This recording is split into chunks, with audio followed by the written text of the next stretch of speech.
Good afternoon, it's Leo here, Senior Executive at Sarcoidosis UK. Thank you so much for joining us for our second Q&A of the week. I hope everybody is keeping well. Today we're going to be talking about vitamin D, and we're incredibly lucky to be joined by the amazing Sarcoidosis UK nurses Jo and Jenny. Now, before I welcome Jo and Jenny, I wanted to tell you a little bit about the nurse helpline and how it works. So the Sarcoidosis UK Nurse Helpline is a free and confidential telephone helpline for anybody affected by sarcoidosis. So that might be a sarcoidosis patient, friends, families or caregivers. Now, as many of the people watching today will know, people with sarcoidosis often find they don't receive sufficient information or support. So the Nurse Helpline exists to provide support and information for patients with sarcoidosis. Anyway, that is enough from me. Let's first of all say hello to Jo. Hi Jo, how are you doing? I'm fine, thank you. Good. I want to just tell everyone a little bit about you. So I'm going to open up my bio for you and you can tell me if this is right or wrong. So Jo qualified as a nurse in 2004. She has always worked in the community setting, initially as part of a district nurse team, but moving quickly into general practice. She currently works as a specialist practice nurse with an interest in respiratory diseases, although she does cover all the usual long-term conditions and management thereof. Jo is a sarcoidosis patient and is proud to have helped set up the Nurse Helpline in 2016. Did I get that right, Jo? I think you did, although it just doesn't cease to amaze me that it's 2016 we set up that helpline. It doesn't seem that long ago, in all honesty. It's amazing, and I'm impressed and astounded every day at how amazing the Nurse Helpline is and how many people that both you and Jenny manage to help on a weekly basis. And speaking of Jenny, hello Jenny, how are you doing? Hello, I'm fine, thank you. Thank you very much for being here today. I'm going to do the same and just read a quick bio. So Jenny has qualified as a nurse in 2006. She has always had an interest in long-term conditions and has worked with people with MS, Parkinson's and lymphedema, if I pronounce that right, as well as some other rarer conditions. She's also worked extensively with people with addictions to alcohol and drugs, and Jenny has experience from a number of health-related helplines as well. And she joined us in 2017. Did I do okay there, Jenny? Yeah, just like Jo said, is it that long, really? I know, it's amazing, isn't it? The time has flown. Yeah, no, well, thank you so much for joining us, Jenny, and for everything you do for sarcoidosis, well, everything both of you do for Sarcoidosis UK. It is extremely appreciated and really helps a lot of people. Before we get started today, I think it is important for us to mention a couple of things. So first of all, we need to mention that we are not your doctor, and therefore we're not able to give specific advice to your condition, as we don't have access to your medical notes and your test results, etc. But what we do hope to be able to do is to share some information about what you should know when it comes to vitamin D and sarcoidosis, and hopefully enable you to have an informed discussion with your GP on this topic. Okay, so it's time for questions. We've had lots of vitamin D questions sent in, and we split them into a few categories. Let me just open up my question form. There we go. So we split them into sort of general vitamin D questions, questions about vitamin D and calcium, questions about vitamin D and COVID, and questions about vitamin D and testing. We will also try to take in questions that come in live as well. So if you do have questions, leave us a comment and we'll do our best to answer it. But without any further ado, let's get started on the questions. Our first question is going to be, well, it does seem like vitamin D is being talked a lot about at the moment. Why is that? Well, for a few years, vitamin D has been quite a trendy subject, probably the last 5-6 years. And we went through a phase in general practice when everybody was being prescribed vitamin D, and then everybody was being told to go out in the sun. So it has been there in the background, but suddenly because of the COVID pandemic, it's become particularly relevant. Now, we know that published research claims that for more than 40% of adults over the age of 50 are likely to be vitamin D deficient. And obviously the COVID issue is a big one. People and governments are looking for all sorts of things that might help reduce the chances of us getting the COVID, minimising the symptoms if we should get the COVID, and reducing the pandemic numbers overall. So actually putting in vitamin D, it would appear to be a simple and cheap intervention in terms of improving people's immune systems and hopefully reducing all of these things. But we do know that whilst many people admitted to hospital with complex COVID have been vitamin D deficient, it really seems to have triggered the subject, and especially the fact that the government have been giving out the supplements to the clinically extremely vulnerable people, with the caveat that if you have sarcoidosis, that there could be an issue, and that really has blown this whole thing up, really. Absolutely, yeah. And I think, well, I've definitely felt this, and I know you two have as well, that we've been getting a lot of vitamin D questions recently, and people calling up the helpline asking about vitamin D. So that's really the main reason we're doing this Q&A today, to try and get all the information in one place so that people have access to everything we know. Next question, bit of an obvious one, I suppose, for a vitamin D Q&A, but what is vitamin D? Well, vitamin D is not actually a vitamin, but it's a precursor of a hormone. It can be obtained from sunlight and from many dietary sources, such as oily fish, salmon, mackerel, egg yolks, cheese, liver, and mushrooms are often marketed as being vitamin D fortified. But I know we've had some questions about vegetarians and veganism, and Jenny's going to have a word with you about that because that's more her area of expertise. Yeah, thank you, Joe. Yeah, Jenny, what do vegans need to consider with regards to vitamin D? Well, as Joe's just said, a lot of the dietary sources of vitamin D come from animals and animal products, so not vegan. And an awful lot of them aren't vegetarian either. And a lot of vitamin D supplements, most of them are made from lanolin, from sheep's wool. So again, vegetarian, but not vegan.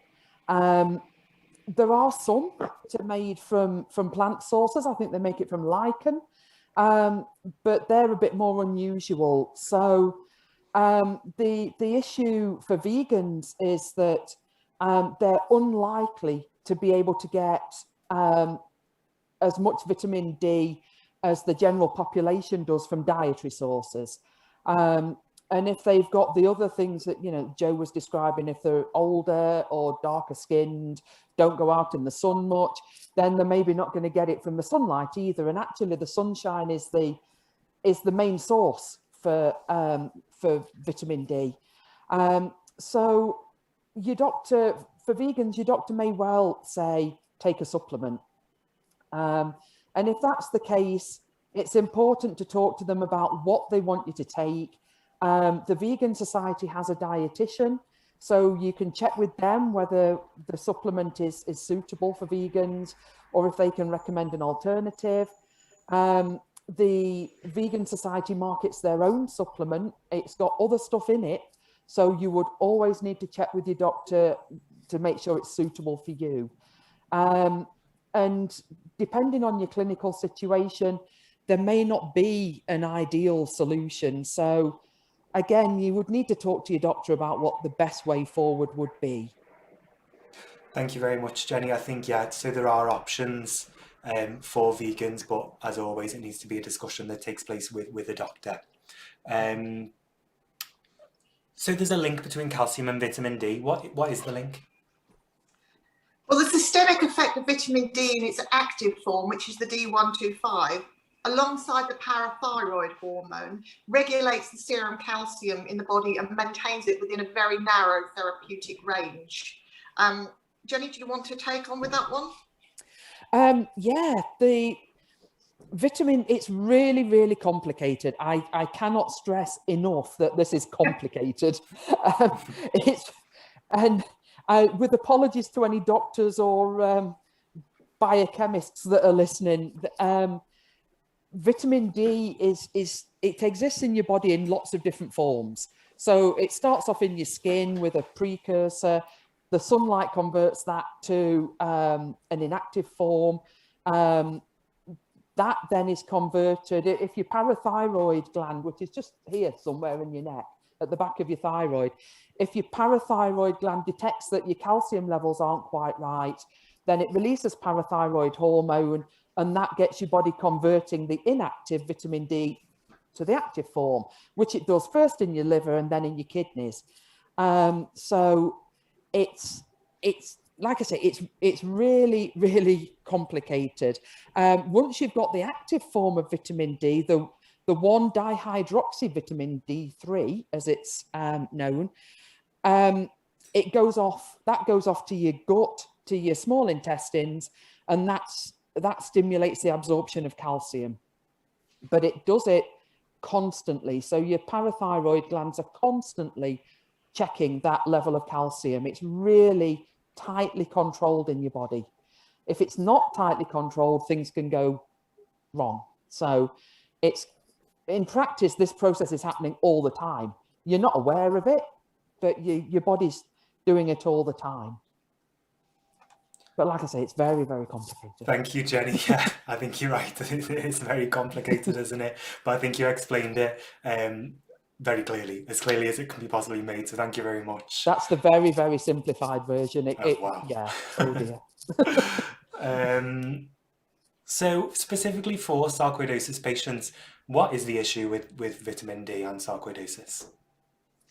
Well, the main issue with taking vitamin D when you have active sarcoidosis is that the activation process whereby D25, D25, whatever you like to call it, becomes D125, the active form of the hormone. It can be stimulated by higher levels of enzymes, 1-alpha hydroxylase and macrophages that are secreted by the granulomas that we have in active sarcoidosis. So that's in addition to the normal process of vitamin D activation and calcium production, as Jenny's already just described. So this means that sarcoid patients can make or have high levels of calcium and vitamin D125 without any supplementation of either product, either the vitamin D supplements or the calcium supplements. We do know that this is something that's been known for a very long time.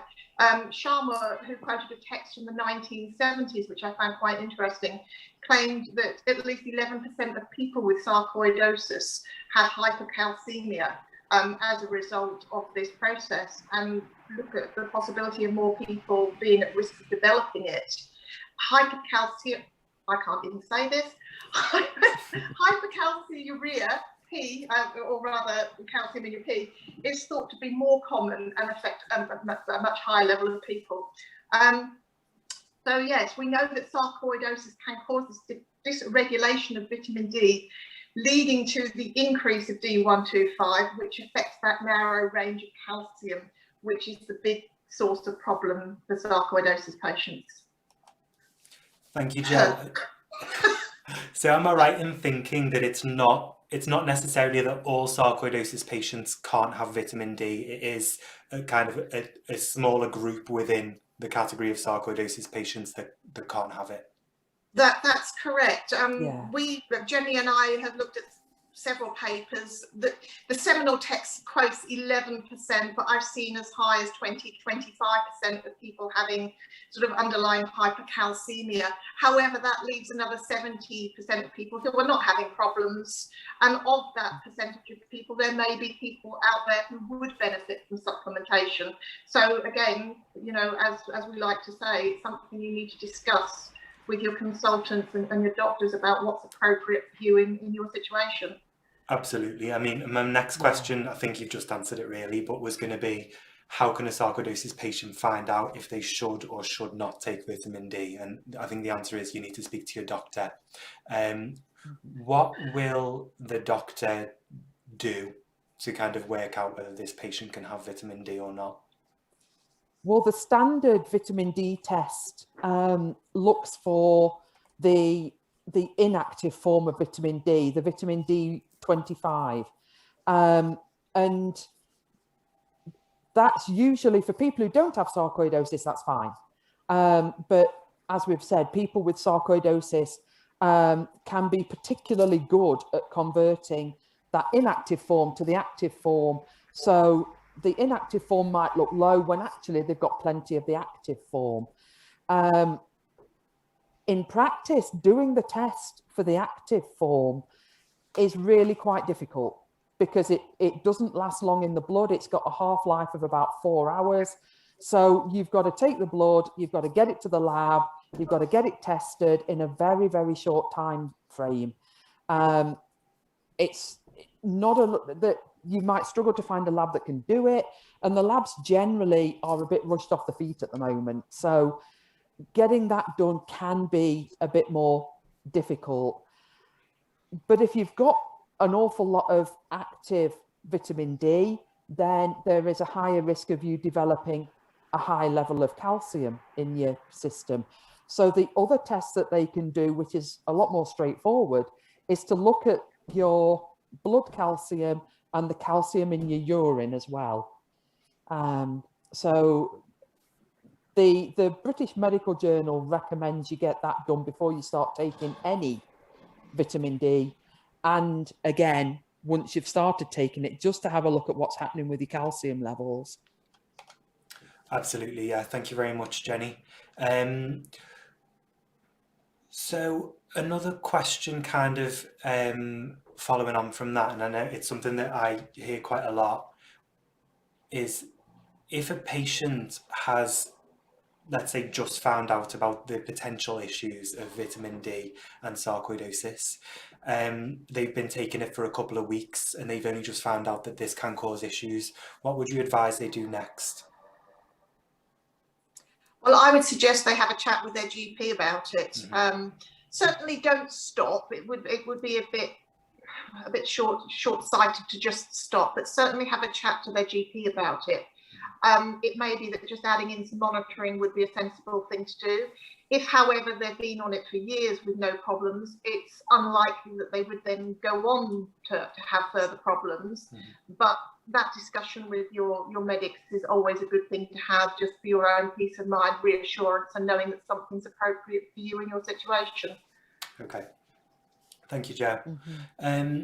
So in terms of still talking about issues to do with vitamin D, what can happen if your vitamin D levels are too low? Well, in children, it can cause a condition called rickets, where children end up with soft bones and very often bowed legs. You don't see it very often now, but it was quite the thing in the past. In adults, as Jo's already said, there are thoughts that quite a lot of people in Britain are deficient in vitamin D. That's to do with not getting enough sunshine, maybe covering up in the sun, using sunscreen. People with darker skin are going to have more trouble converting it in the skin. People who are older, as you get older, your skin becomes less efficient at making vitamin D. You might not be absorbing enough from your diet as well, or you're never going to be able to make enough completely from your diet. So if you don't have enough, you can end up with a problem called osteomalacia, which causes bone pain, bone softening.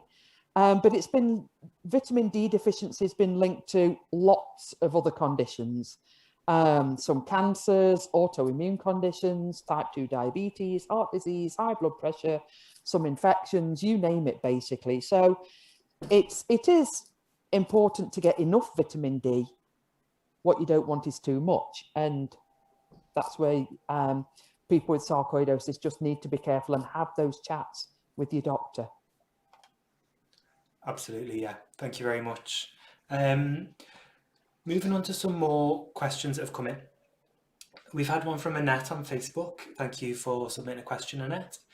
And she says, I've been told that I must have vitamin D, although not the ones with added calcium. Is this correct?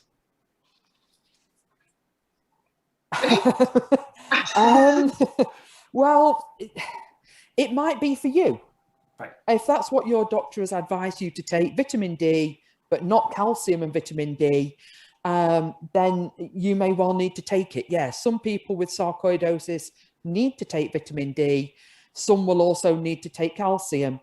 And as we've said, people with active sarcoidosis are so good at making active vitamin D that they can develop hypercalcemia without ever going near a supplement, whether it's calcium, vitamin D, or both. So it's a complex situation. If your doctor prescribes supplements for you, the chances are you need to take them. But have that chat to make sure that they know about sarcoidosis, they know the potential problems, and that you're happy with the clinical decision. But the chances are you will need to take it. Yeah, absolutely. I think with a lot of these questions that have come in today, the answer is going to be, the answer is not the same for everyone. It does need to be a conversation that you have with your doctor. It's important that your doctor is aware of the potential issues with sarcoidosis and vitamin D. So you might want to print off the webpage on the Sarcoidosis UK website, which is a brief webpage that kind of talks through the potential issues, just to make sure that your GP is aware of them. But it is difficult for us to kind of go through personal cases and give specific advice, because obviously it's different for everyone. Okay, let's talk about vitamin D testing. So Hayley on Facebook has asked, what happens if the hospital/doctors only do the standard vitamin D blood test? How can we know if it is safe to take supplements? Well, the answer to that is that we don't know it's safe. Medics really should only recommend supplementation for clinical reasons. They should be confident in their actions and offer follow-up monitoring. It's always been difficult to get that D125 blood test, as Jenny was saying, due to the tight parameters associated with taking and transporting the tests. And also in the current COVID situation, I don't know whether people are aware, but there have been limitations on what we're able to send to the labs because of the high pressures on resources. So it's, you know, people are not always particularly sympathetic to requests for that test.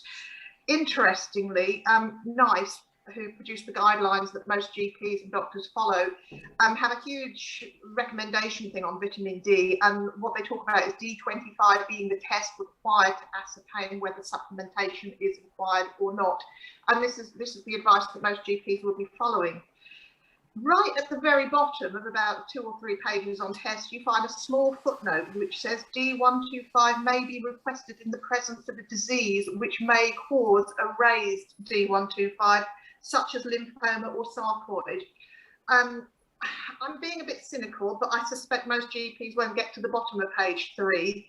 But it is there, so it may be worthwhile mentioning, you know, that you are aware that there is this risk of the high D125, and you know, asking your medic that he, you know, making sure your medic is confident in prescribing these things for you. Thanks, Jo. I think that's really good advice. Now we've had questions coming in live as well, in addition to the ones that have been sent in. So I just want to take a look at those. So Sarah says, hi, thanks for talking to us. Hi, Sarah. And she asks, is this the same, would you give the same advice to somebody with neurosarcoidosis? Yes. Yeah. Yes. Simple answer, yes. Yeah. Next one, I think, kind of carries on from something we were talking about previously. Juanita has asked, what happens if my GP just says no, they cannot do tests? Well, I think difficult to answer, I know, but yeah, what can we say? Well, as Jo said, if you're going to be prescribed something like vitamin D by a doctor, then there has to be a clinical rationale for doing that, as there needs to be with any medication. There needs to be a clinical rationale. And if they're going to prescribe something, then in this particular case, it needs follow-up testing. So I think it's unlikely that a doctor would just say a flat no to all testing. They might say no to the vitamin D125 for reasons that we've explained, you know, a lack of a lab nearby, the difficulty of doing it. But there are other tests, like I say, the the blood calcium levels, 24-hour urinary calcium levels. They will give a guide to how your body is responding to taking vitamin D. Is it causing any problems? Yes. Can I begin? Please do. Can I? Please. One of the things to say is to have that quick discussion with your doctor and find out why they're saying no, because in the current situation, there may be a rationale for why they're unable to do it at this time. However, if you feel they're being unreasonable and you are in England, and I'm sorry, because I'm not really sure of the situation in Wales and Scotland, you can take, the information that you've got to the patient advice and liaison service and highlight your position and ask for their intervention in requesting that test for you. Thanks, Jo. I think all very good advice. Somebody who has asked to remain anonymous on Instagram has asked, should we be tested routinely for vitamin D and calcium levels, especially if we have a flare-up? Routine testing is a really hot topic and probably not really recommended. Okay, why is that? Yeah. Let me think about it for a moment. Routine testing is not really necessarily an accurate thing to do, and it can cause over-treatment, under-treatment. It's usually, testing is usually suggested when there's a clinical reason to do so. The NHS doesn't really, ultimately have the resources to routinely test everybody for everything. It's just not a functional way of really running a health service. But with a clinical rationale, then yes, it's justified.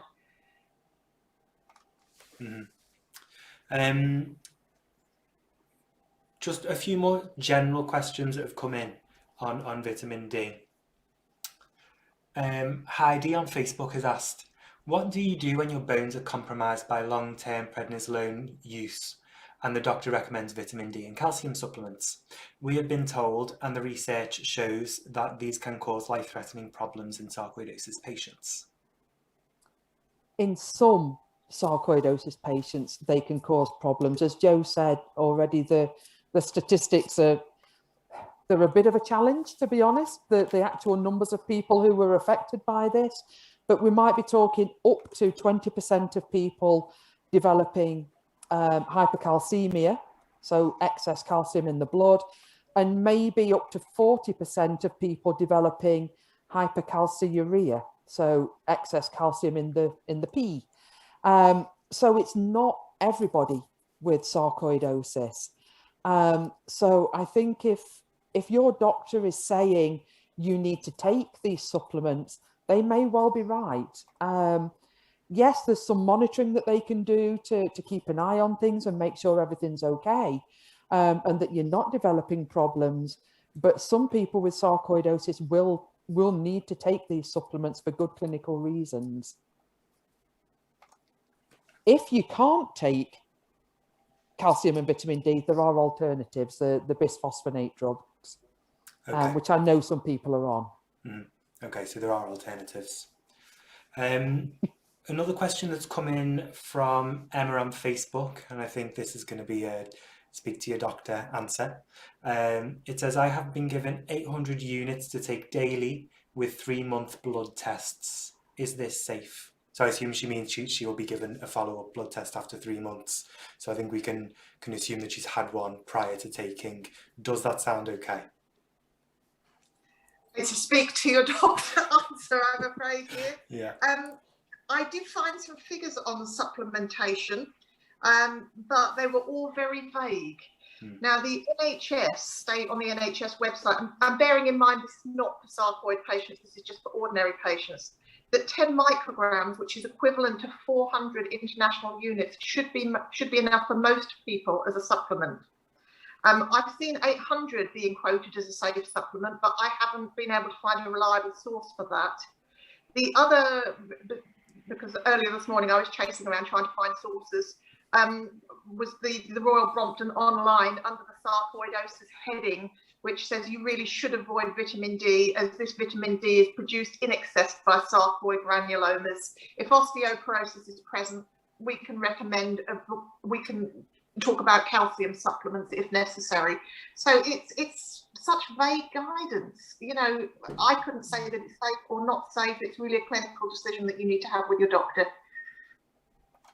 Yes, so absolutely, again, a clinical decision. And the next question we've had is also, it's going to be a similar answer to the first part, but I wanted to talk a bit about the second part of the question, so I will read the full question. And this is from Glynis. She had a blood test which showed low vitamin D. It was very low at 20 and it should have been 40. The doctor has given her vitamin D capsules. Is it advisable to take these? We've already talked about what the answer would be there. But she said that the doctor has said it's up to her. So I assume that as long as the doctor is aware of the potential issues with sarcoidosis and vitamin D and has also prescribed the vitamin D, then she should be okay. I think that just highlights all the issues. You know, Jenny and I have spent a couple of weeks researching this and nothing is clear cut. There is research contradicting research. And it's going to be exactly the same for the GP as well. He's probably looked at it and he's got an argument for and an argument against. And if that is the case, which way do you go? You're stuck between a rock and a hard place. So ultimately, you pass it back to the patient. Do they feel they'd benefit or would they rather not take it? Thank you, Jo. So that is all the questions we've had sent in. If you do have any further questions about vitamin D and sarcoidosis, do leave us a comment and we'll try and get back to you. But I hope this has been useful. I think the most important takeaways from this are that before you start any supplementation, ideally, you should be speaking to your doctor about this and your levels should be tested. It's also important that your doctor knows about the potential risks of sarcoidosis and vitamin D. So please do use the information you've learned in this video to have an informed discussion with them. And you can also print off the Sarcoidosis UK webpage on calcium and vitamin D, which will help you have an informed discussion as well. Jo and Jenny, thank you so much for all that you do for the charity and for sarcoidosis patients and for being here today. The helpline is such an integral part of what we do as a charity and an invaluable resource for so many people. And I know you're so busy already with the helpline, so thank you so much for finding the time to be here today and for being in our vitamin D Q&A. Do you think either of you could be tempted to do another Q&A in the future? Jenny, over to you. Probably, yes. Brilliant. Yes, I would imagine so. I'll take that as an absolutely yes. I think it would be a useful thing, Leo, if we did some hot topics, especially when we have lots of repeat calls on the helpline, because we've spent hours talking to individual people about vitamin D. It was time to put our mouths out there and just put it there for people to access generally, really. And there are other bits and pieces that maybe we could have a look at, and maybe some of your viewers would like to suggest some hot topics for us to have a look at. Jo, that's a fantastic idea. Please do, if you have any suggestions for videos for us to do with Jo and Jenny, we would love to hear them, so please leave them as a comment. We will definitely get some more planned. I think, like I said earlier on in the video, the reason we put this together today is because we get a lot of questions about vitamin D. So we wanted to get kind of all the information we've got together in one place so that it's available to people so that they can inform themselves and have more informed discussions with their GPs and doctors and specialists, which is very, very important. So once again, thank you so much for your time today, Jenny and Jo, and for everything you do for us. It's really, really appreciated, and I know a lot of our viewers who will be used to talking to you on the phone but not seeing you will be really grateful for today as well. So thank you so much. Thank you. Thanks.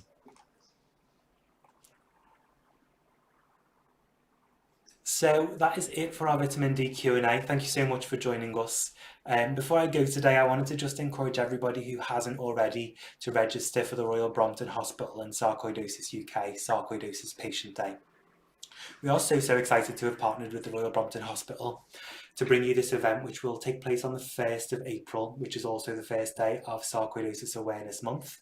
And it's completely free and it's a virtual event, so you can join from anywhere, wherever you are, even outside the UK. But it's been created specifically for sarcoidosis patients, and you will hear from a lineup of really leading specialists, and we would absolutely love to have you join us. So we will post the link to register in the comments, so please do register if you haven't already. And you can do that on our website, in the store part of our website, but like I say, a link will be posted to our comments. Anyway, that is all from me. If you can make a donation to Sarcoidosis UK, it would be extremely appreciated. You can do so at www.sarcoidosisuk.org/donate. A donation of any amount, no matter how big or small, is really, really appreciated and will allow us to continue doing our vital work. Anyway, thank you very much for joining us today, and I will see you next time. All the best. Bye.